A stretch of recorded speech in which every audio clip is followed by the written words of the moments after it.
on a very special visit in India. We're joined by the Wales First Minister, Mr. Vaughan Gething. Sir, firstly, thank you for speaking to us. What is the purpose of your visit in India? So I've been here to talk to Tata about the future of steelmaking in Port Talbot and Wales, and I'm also here on the eve of a trade mission that starts tomorrow.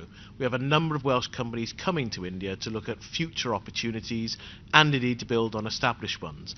The good news is this is partway through the Year of Wales in India, launched on St David's Day on the 1st of March. So it celebrates the cultural opportunities and friendships and partnerships, but also that we're both nations of innovators and what we can do for each other now and in the future. Sir, under the trade mission, which are the sectors you are primarily going to be focused on, or you think are as topmost priority for the Welsh nation?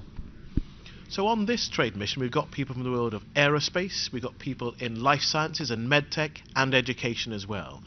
In addition to that, though, we have real strengths in the broader life sciences sector, real strengths in compound semiconductor manufacture, advanced manufacturing and renewable energy, and a key interest in the future of rail innovation as well.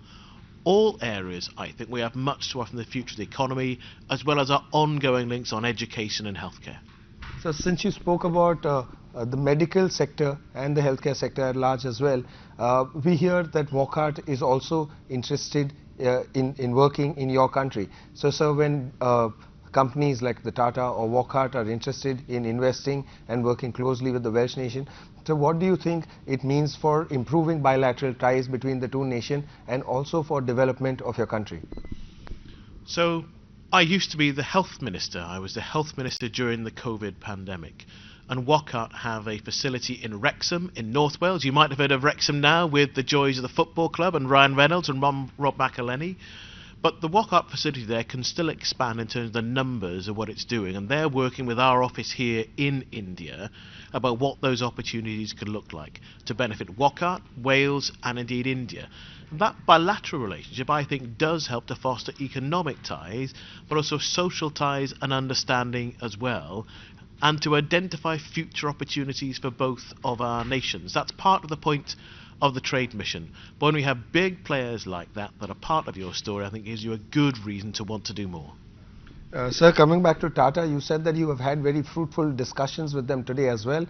So what is the current status and where have the discussions reached? Are they most likely to invest in your country?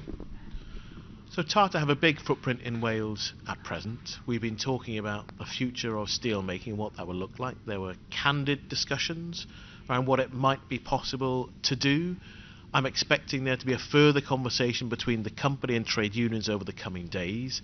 I've made very clear I want to see Tata reinvest in those facilities, to invest in the future of a loyal and a skilled workforce. And I hope there'll be more invested from Tata in other aspects of the economy as well. Sir, energy is one sector that you are keen on focusing on, or rather your country is keen on. Sir, but also is there going to be any transfer of knowledge and resources, because India is also a growing market for electric vehicles and for two-wheelers and four-wheelers as well? Yes, well, actually the future of transport is a big issue in every country in the developed and developing world, and what we're looking for is partners to help us on the way there. So we know that Tata are also looking at investing in battery manufacture within the UK.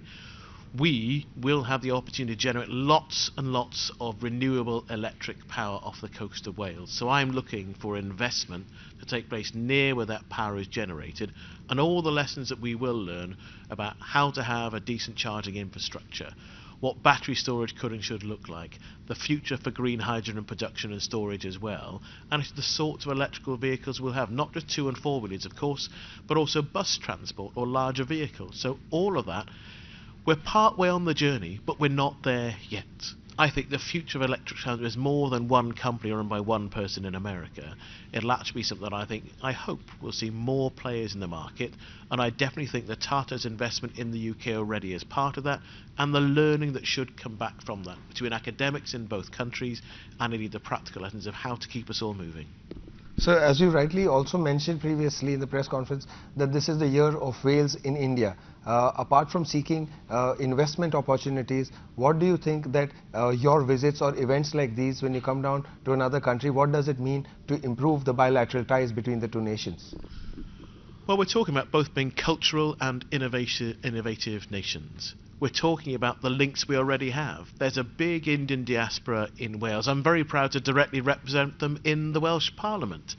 And I always think they're advocates for India in Wales and advocates for Wales in India. But it's more than the cultural ties, I think. It's recognising we have so many shared challenges. We talked about electric transport. The challenges of making sure that we don't do today what will cost the future of our children and grandchildren. And we also, I think, need to recognise that if we want to be a globally responsible, outward-looking nation, having leaders exchange visits is a key part of doing just that. You can do many things on a screen or on a phone. Some things you need to be here in person to do. So lastly, since healthcare is the key focus and you're keen on developing it further between the two nations, Wockhardt has had some presence in Wales for quite some time. Recently, someone from your delegation also met ministers in Kerala, primarily the health minister. So what do you feel has changed after COVID or in the last 5 to 6 years in India's emerging healthcare system? Would you say that it has definitely gotten better in terms of technology or knowledge? I certainly think within the Indian healthcare system there's lots and lots of innovation. I couldn't tell you as a visiting First Minister what the healthcare system looks like in each state, but I do know there's lots of investment taking place, and it's how that knowledge is shared and applied for the benefit of the wider population. And when my Cabinet Secretary for Health was here visiting Kerala, we signed a partnership with Kerala that looks at a direct recruitment level to make sure that we don't strip the healthcare system of the workers that it needs. So it's a real partnership, and it's partnership that I'm looking for to make sure the health service in Wales can succeed, that we can help to learn lessons for ourselves and to share those with other parts of the world. So I hope that's going to be a fruitful part of our continuing relationship. Thank you for your time, sir. Thank you. With cameraman Aniket, Dev Kotak for India Today, Mumbai.